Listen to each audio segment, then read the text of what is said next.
नमस्कार, मैं हूं राहुल शर्मा। आप देख रहे हैं SPN न्यूज़। स्वागत है आपका हमारे इस खास बुलेटिन में। शुरुआत करते हैं देश की 10 बड़ी खबर से। क्या बड़ी खबर हम आपको बताते हैं। बीजेपी की सहयोगी पार्टी शिवसेना इन दिनों बीजेपी को आंख दिखाने में कोई कसर नहीं छोड़ रही। आपको बता दें, हाल ही में शिवसेना ने कहा कि जब जनता को लुभाने के लिए काम शुरू कर दिया जाए और इस तरह की स्कीम बनाई जाए तो समझ लीजिए चुनाव नजदीक है, फिर सरकार चाहे जो भी हो। लोकसभा चुनाव से पहले सत्ताधारी पार्टी और विपक्षी पार्टियां जीत के लिए पूरा दमखम दिखा रही हैं। एक तरफ जहां मोदी सरकार लुभावने वादे करके और विकास की बात करके जनता को अपनी तरफ खींचने की कोशिश कर रही, तो वहीं विपक्ष एकजुट होकर बीजेपी को पटखनी देने की पूरी कोशिश कर रहा है। आपको बता दें कि जिस तरह की स्थिति बनी हुई है, ऐसे में देखने को मिल रहा है कि लोकसभा चुनाव बड़ा ही दिलचस्प होने वाला है। वहीं सबसे बड़ी बात तो है कि चुनाव से पहले जिस तरह की स्थिति बनी हुई से देखकर तो ये लग रहा है कि अब की बार बीजेपी का लोकसभा चुनाव जीतना बहुत मुश्किल है। लोकसभा चुनाव होने में महज ही कुछ महीने बचे हैं। ऐसे में राम मंदिर निर्माण का काम अभी तक अयोध्या में शुरू नहीं हुआ है। यहाँ हम आपकी जानकारी के लिए बता दें कि साल 2014 में बीजेपी सरकार के आने के साथ ही राम मंदिर निर्माण सबसे बड़ा एजेंडा था। लेकिन हैरानी वाली बात तो है कि मंदिर निर्माण में जिस तरह से सरकार ने लापरवाही दिखाई और साल दर साल बीतता चला गया, इससे साधु संत काफ़ी नाराज दिखाई दे रहे हैं।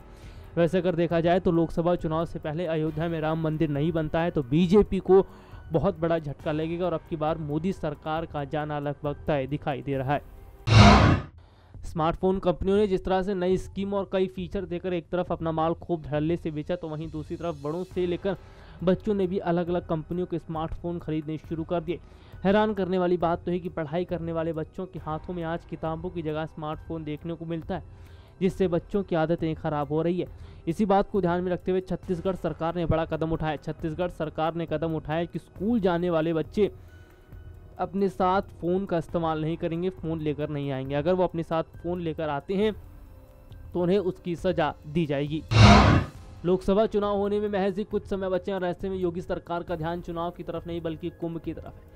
हैरानी वाली बात तो है कि यूपी में रोजगार के नए आयाम तलाशने और शिक्षा को बेहतर बनाने की जगह प्रदेश के मुख्यमंत्री का ध्यान कुंभ में आने वाले साधु संतों की तरफ है।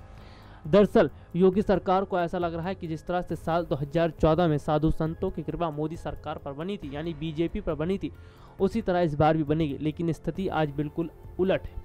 आपको बता दें, आज मोदी सरकार से साधु संत काफ़ी नाराज़ हैं। स्थिति तो ये देखने को मिल रही है कि साधु संत मोदी सरकार से नाता तोड़ रहे हैं। वहीं सबसे बड़ी बात तो है कि जिस तरह से देखने को मिल रहा है कि अगर लोकसभा चुनाव से पहले अयोध्या में राम मंदिर नहीं बनता है और जो वायदा मोदी सरकार ने किया था वो पूरा नहीं होता है, तो लोकसभा चुनाव में बीजेपी को हारने से कोई नहीं बचा पाएगा।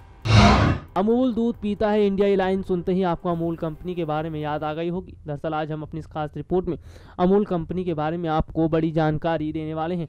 आपको बता दें, हाल ही में कंपनी ने गूगल इंडिया को बड़ा नोटिस भेजा है, जिसमें बताया गया कुछ लोग अमूल कंपनी के नाम पर फर्जी विज्ञापन देकर पैसा ऐंठ रहे हैं।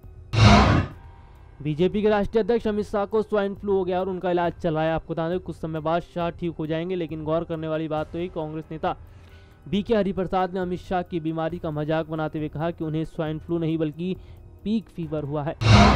कांग्रेस प्रदेश अध्यक्ष का कार्यभार संभालने के साथ ही पूर्व मुख्यमंत्री शीला दीक्षित ने कहा पार्टी लोकसभा चुनाव में दिल्ली की 7 सीटों पर जीत हासिल करेगी। इस दौरान उन्होंने कार्यकर्ताओं को भरोसा दिलाया कि वह 24 घंटे उनके साथ खड़े रहेंगे।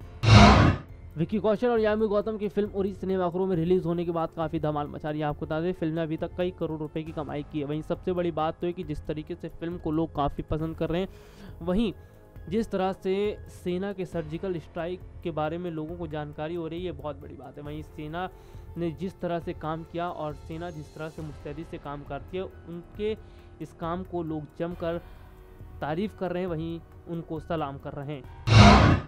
इमरान हाशमी की फिल्म वाई चीट इंडिया जल्द सिनेमाघरों में रिलीज होने वाली है। आपको बता दें, इस फिल्म को देखने के लिए दर्शक काफ़ी बेताब हैं। वहीं सबसे बड़ी बात तो है कि जिस तरीके से फिल्म में पहली बार इमरान हाशमी कुछ अलग रोल में नजर आएंगे। इस फिल्म में शिक्षा के बारे में बताया गया है, किस तरह से शिक्षा व्यवस्था में बड़े स्तर पर धांधली होती है।